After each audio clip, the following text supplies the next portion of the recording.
So one of the nicest accessories to the machine is this sort of super little machine vise, which fits into these nicely beveled T-slots here with its beveled underside. I'll show you the.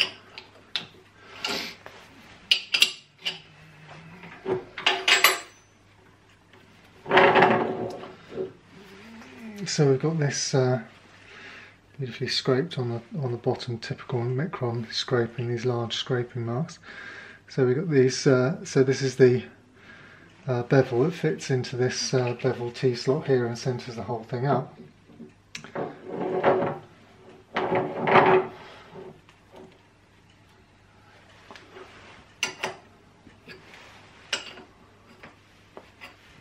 And it's the perfect size for the machine. It obviously swivels from side to side. I've just got a bit of rather, I'm not sure what this piece of steel is. It's been ground, so I imagine it's probably going to be a bit hard. But we'll see. I'll pop it in here and we'll just take a cut with this little 6mm cutter I've got here across the top and see how it gets on.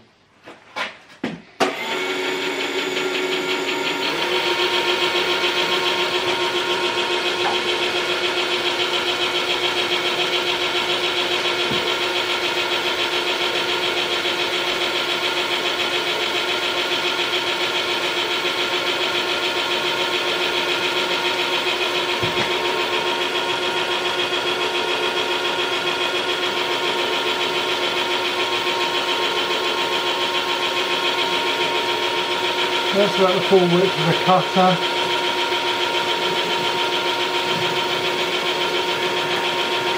I'm rather assuming this cutter's in good condition. I'm not really sure it is.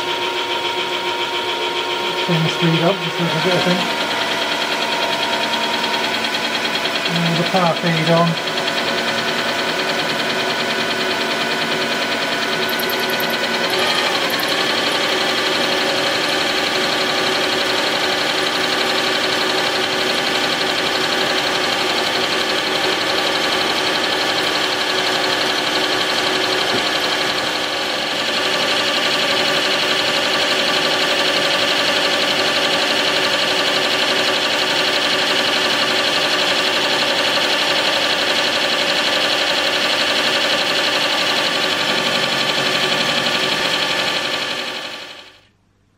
So this is a cut at 40 thousandths of an inch.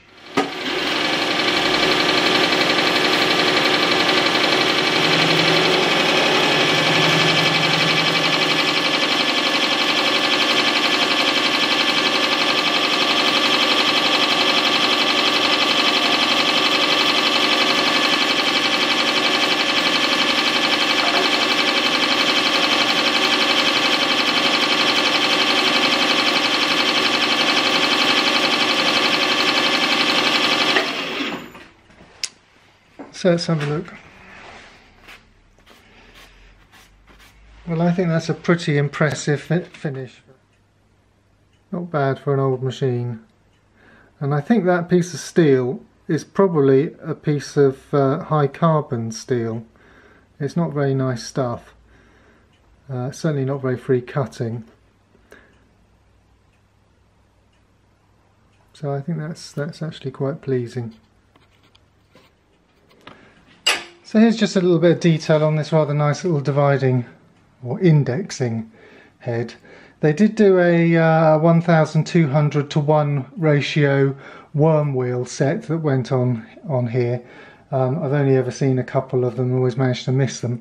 I'm not sure it would be that useful, to be honest, because it doesn't have a dividing plate on it, and that's one of the shortcomings of these mills, I think, is that they didn't have the versatility that the Asiera machines had, but it's still quite nice. This has got a 60 division plate on it, and which is quite useful. So it's just a question of pulling the plunger out and dropping the indexing pin into the position there, and it's possible to put the indexing plate on the front, quite why one would want to have it on the front. I'm not entirely sure, but anyway, you can. And you can lock the spindle as well using the clamping handle there. The thing you can also index round.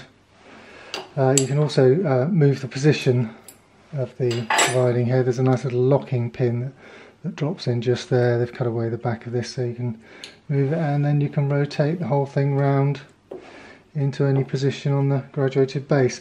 Not all of them are like this. There is a simpler one that didn't have that unit on it. There's also a rather nice arm casting that allows you to articulate the thing into a completely different angle, or to put it so it's higher up.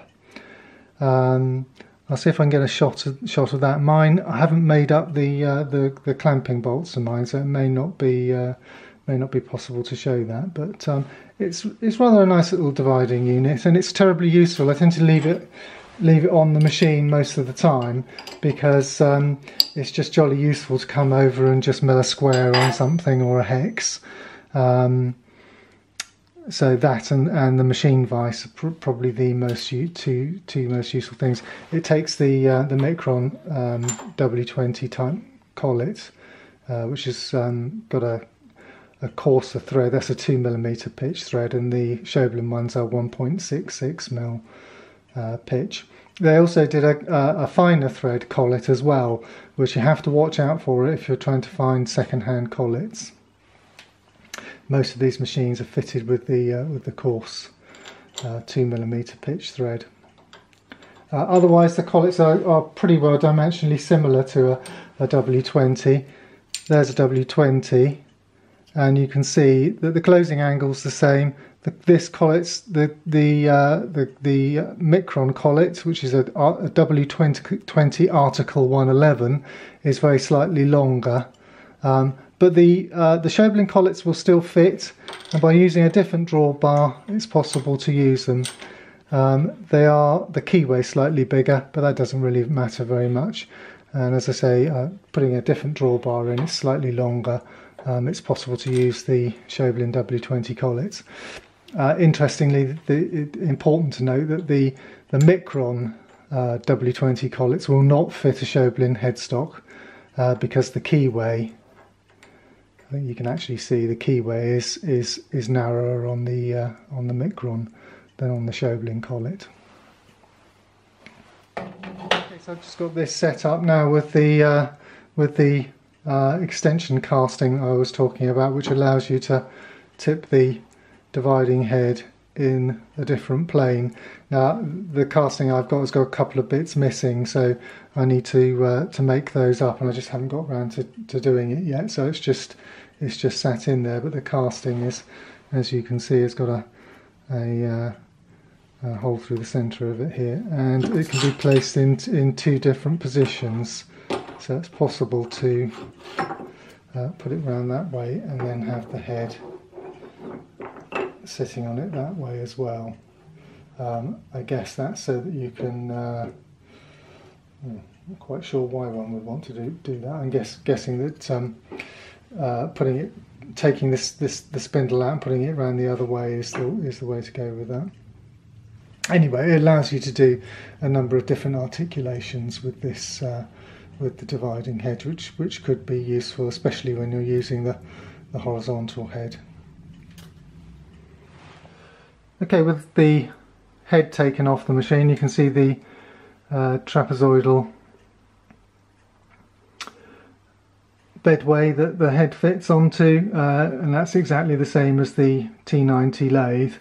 And you can also see the power feed mechanism a little better, running back to this Cardan shaft. And to the motor drive at the back there. You can see it running in the speed control.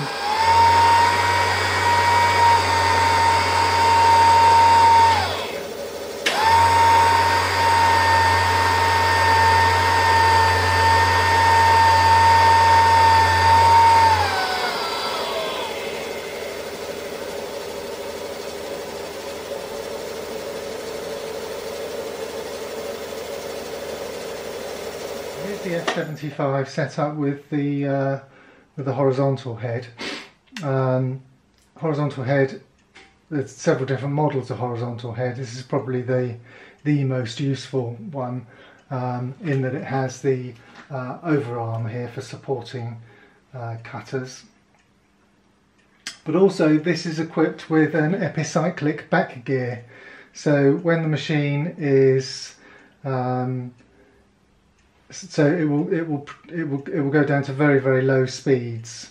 So I think at the moment it's without the back gear.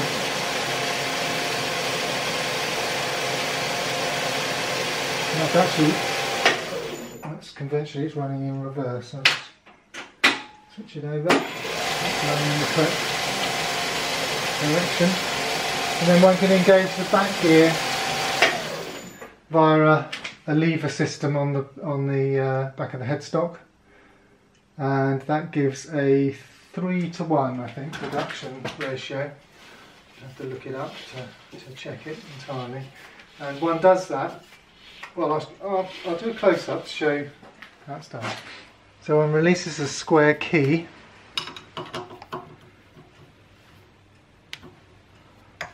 So, which then allows the pulley to be free on the spindle.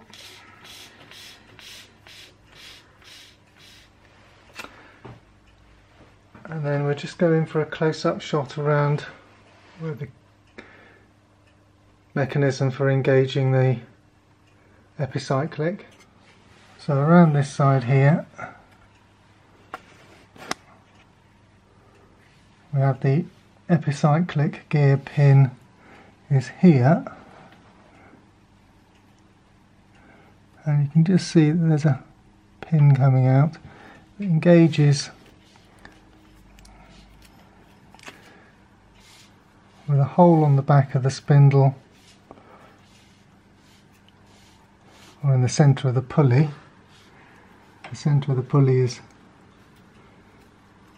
a hole in it, there it is, and that engages with this pin. So now with our 3:1 reduction, we've got the spindle speed right down to probably about, I'm guessing that's probably about 50 RPM. Of course I can make it go a lot slower. That's down at the lowest speed I've got the inverter set to. So ideal for using larger base cutters. Very nice, all self-contained inside the horizontal head's pulley.